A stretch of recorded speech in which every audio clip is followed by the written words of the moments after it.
A city in northeastern China has been caught off guard by a historic snowstorm that has blocked roads and left cars buried up to their wing mirrors, with experts warning of the risk of building collapses. Heavy snowfall blanketed the northeastern province of Heilongjiang, starting on Tuesday morning, with the city of Hugang near the Russian border hit particularly hard. Hugang recorded its heaviest November snowfall over the following 24 hours, with 13 of the city's 17 weather stations reporting extreme blizzard conditions. By Wednesday, the snow was piled nearly half a meter deep in some areas. Cars parked inside local residential communities were almost entirely submerged, with only their wing mirrors visible. The icy conditions had led to some minor collisions on the roads. A local homestay owner told domestic media, "You have to dig out the snow to find your license plate," the person said. "But even then, you can't drive it anywhere, so people just leave them there." "You have to dig out the snow to find your license plate," the person said. "But even then, you can't drive it anywhere, so people just leave them there."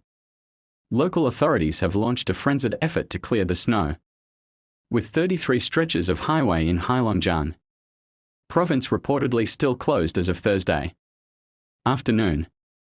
Introduction. A GIF shows residents struggling to free a car stuck in the snowstorm in Hugang, Heilongjiang Province, November 27, 2024. From the paper. Hugang alone has mobilized more than 5,800 workers and 1,100. Heavy rain fell in Salvador, Brazil, with more than 219 millimeters of rainfall recorded in 72 hours. Authorities said the rainfall already exceeds double the typical monthly average for November, which is 108.2 millimeters. Footage from resident Jerson Rosario shows the heavy downpour on November 27th, with water accumulating on roads. Data from the Salvador Civil Defense Alert and Alarm Monitoring Center, CEMADEC, shows that the rain has far exceeded expectations, with some areas receiving more than 3 times the usual for this time of year. 4 days ago, Jeddah witnessed one of its heaviest rainfalls in recent history. What began as a calm morning quickly turned into a dramatic spectacle as dark clouds rolled in, unleashing a downpour that the city hadn't seen in years. Streets transformed into rivers, and the bustling metropolis paused to grapple with nature's overwhelming force. The rain brought mixed emotions.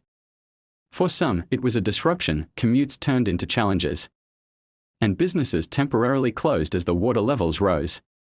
For others, it was a rare blessing in a region that craves rain.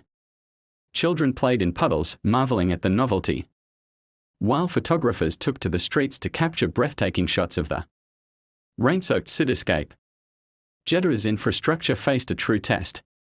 While areas of the city struggled with flooding, there were also shining moments of community strength. Residents joined hands to assist stranded neighbors, showcasing the enduring spirit of solidarity that defines Jeddah's people. In the aftermath, as the clouds dispersed and the sun re-emerged, the city began to assess and rebuild. The heavy rainfall served as a stark reminder of the power of nature and the importance of resilience and preparation. It also left behind a renewed appreciation for the rare gift of rain.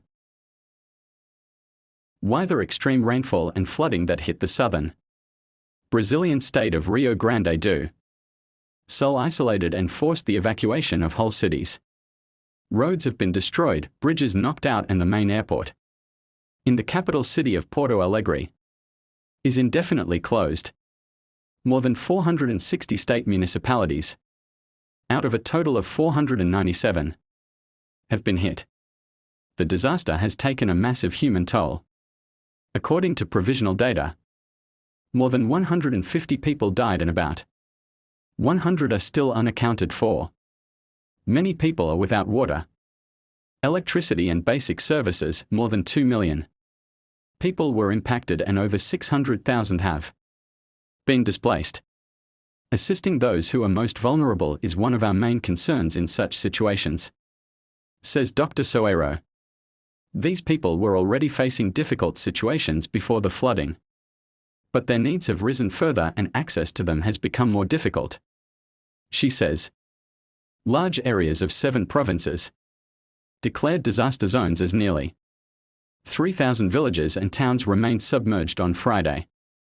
Severe flooding in 7 southern provinces has killed 4 people and displaced 240,812 households, authorities reported on Friday.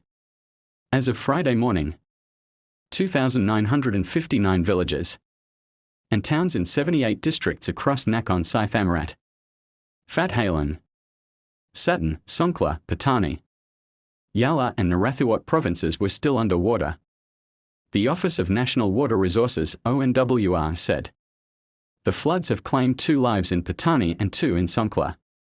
The ONWR has set up a command centre at the Royal Irrigation Project Office in Nakhon Si Thammarat.